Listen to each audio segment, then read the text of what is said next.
All right, welcome back. In this movie, what I want to do is I want to take all the concepts that we've been discussing with the CSS as far as relative positioning and layout and kind of apply them. And what we're going to kind of do is take an HTML document and kind of jam on it a little bit and come up with some layout that is visually appealing. So as you can see here, this is what the final example is going to look like that we're going to end up with here. Okay, and this is kind of a minimal way of newspaper articles. I just kind of took these off of a news site and added some pictures in here. And I'm going to show you how we can kind of style these as we go.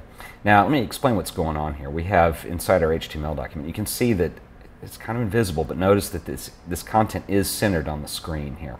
Okay, so you can tell, obviously, I have a container div that I've put all of my elements inside. Okay, and then as we go along here, you're going to see that there's kind of a pattern that shows up in the way I've laid this out and the way I've kind of set it in the HTML. You're going to see this top div here is the headline, and so I gave that a div with a class called headline. Now I used a class instead of an ID because remember, IDs can only be used once on the page. Classes may be reused multiple times. Okay, so the container has an ID called container, and then this has a class. These are highly original names here. This has a class of headline. And then below it I have two other divs. I have a div that contains the image, and then I have a second div that contains the text. Okay, and then they repeat. I have another headline, then I have, scroll down, I have a left div, and then I have a right div. And you can also see in here already, based on what we've already learned, the div here containing the images is assigned to float, okay, which means that the next div over is going to flow around it. So that's how we get this text to nicely flow around the image. So let's take a look at the HTML here. And what we're going to do, first thing, is I'm going to take all the styles in here. I'm going to delete them because we're going to recreate this. Okay, so let's go ahead and save it. Let's pop back over. And now you can see we're back to the way it looked before. I did anything to it, which is the default styles the browser puts on there, and they're not very exciting. Basic text, and you can see it's just top to bottom stacked divs or stacked layers. So, okay, so let's go back over here. The first thing I want to address is HTML comma body. It's the two outer element tags. Now, why do I always do HTML comma body and not just the body tag? Well, there's a reason for it, and we're going to talk about it later in the semester when we get into kind of how to fix bugs and stuff.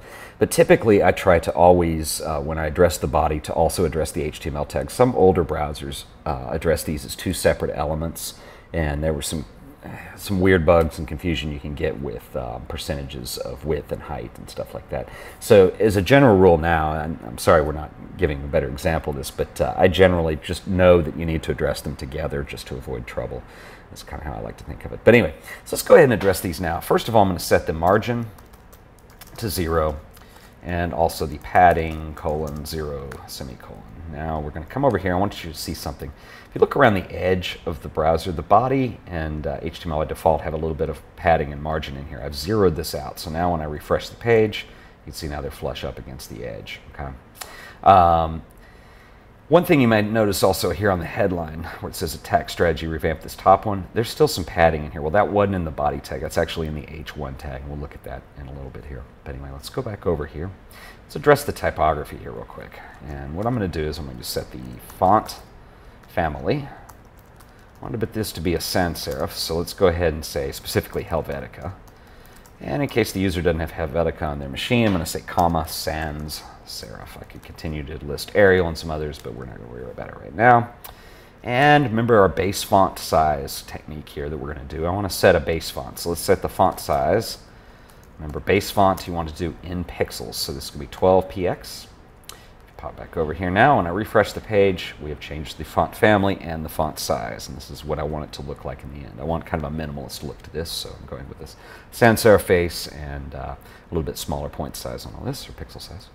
Let's come back over now.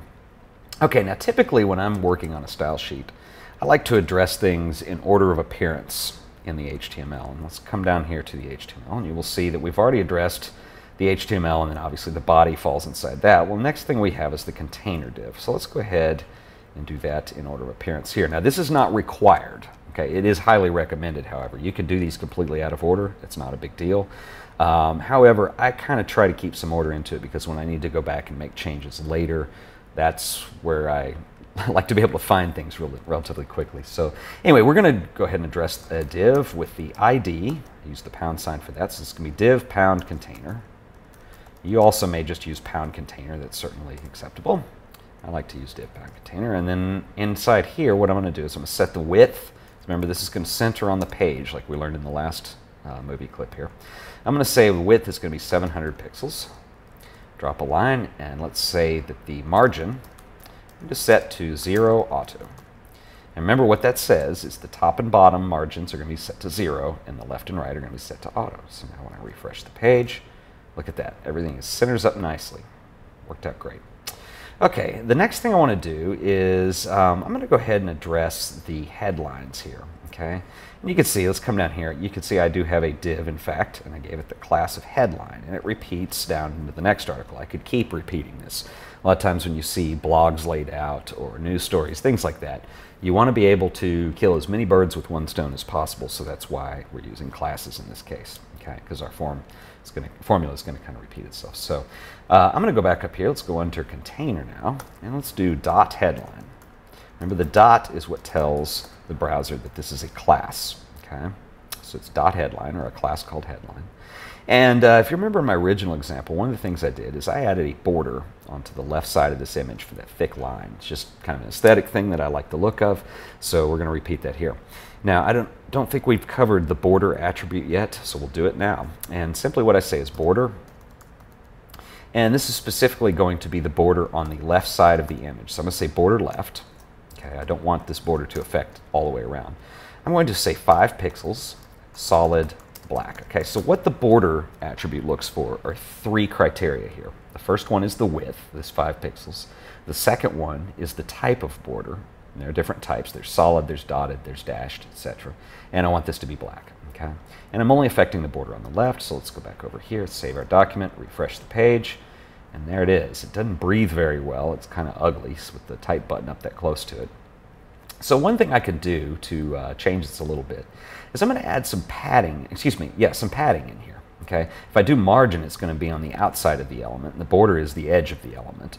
And I want this to affect the space between what's inside the element and that border, so I'm going to use padding in this case. And let's go ahead and give it padding all the way around. Padding, and we're going to say the padding is going to be 20 pixels. Let's see if that's enough. Go here and refresh. It's not too bad. Okay, I can see that now I have space breathing in here between the headline and this big sidebar that just is kind of something to grab your attention. But now you can see that the image doesn't breathe very much. So maybe what I want to do in this case is drop below that. And let's say the margin bottom, because I want only to affect the margin on the bottom, not the top. Let's say the margin on the bottom is going to be 50 pixels. Let's save that, come back over here. There we go, now it breathes a little bit. But one thing that kind of happened here that I don't like is that it's still sitting too close to the previous article. Okay, so your article on the top, see how these are kind of jammed together. So it looks like this headline goes with this article. So let's set both the top and the bottom.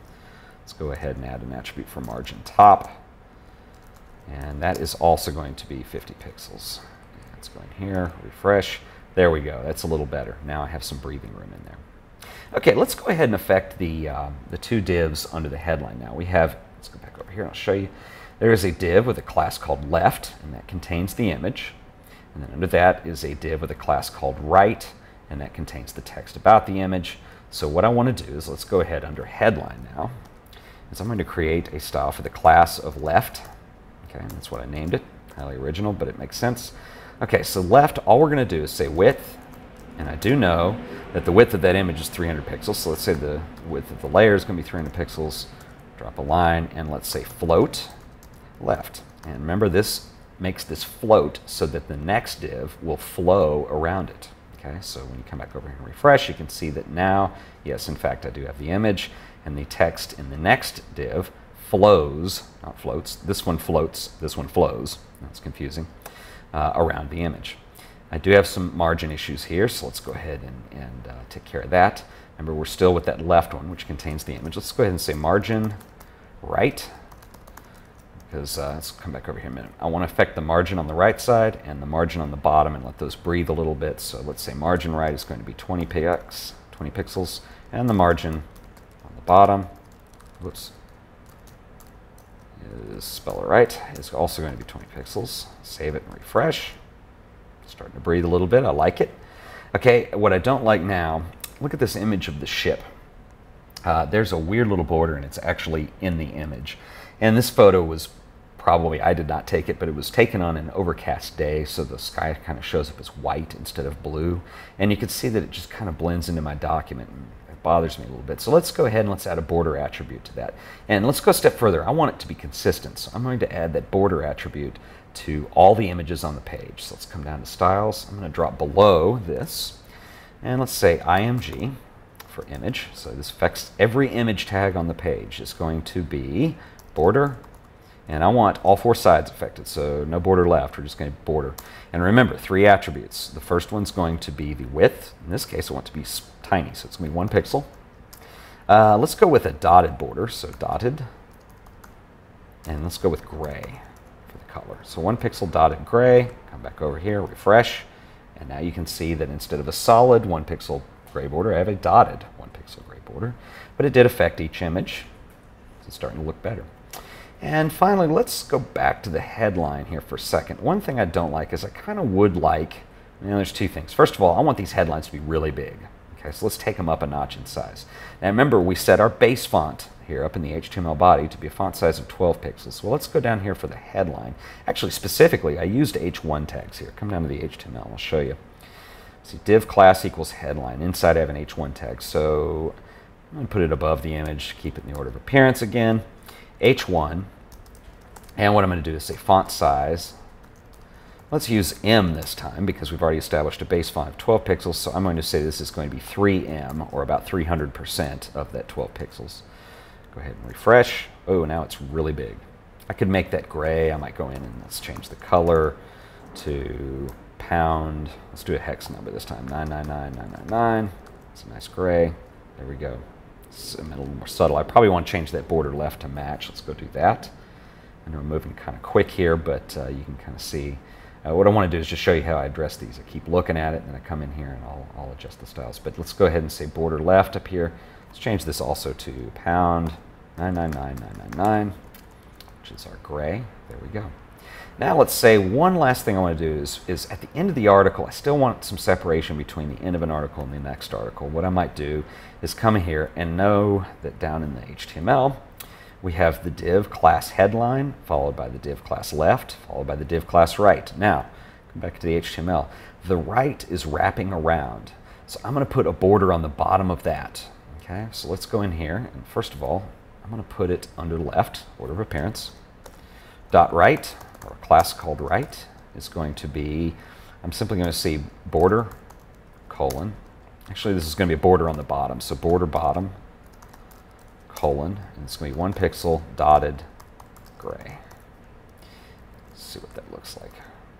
Okay, I got my gray border, but it's I still have some spacing issues. I think it's a little too jammed up against the text. So let's say we want to put some padding on the bottom. So let's say padding bottom, bottom, and let's say 20 pixels. Go and refresh. There we go. There's a little more separation. Okay, so this is starting to look better. Okay, I might be ready to roll with this. So anyways, that's kind of what we're looking at there, and that's kind of how I tend to just kind of improvise on some styles here. Sometimes, usually when I'm designing something, I have something very specific in mind. But since your next assignment is going to be to take some news articles and style them, I just wanted to give you this as an example. So, as you can see, this is kind of how you're going to style your document in more of a complex setting. And I hope you got something out of this, and feel free to ask questions in the discussion boards if you have any.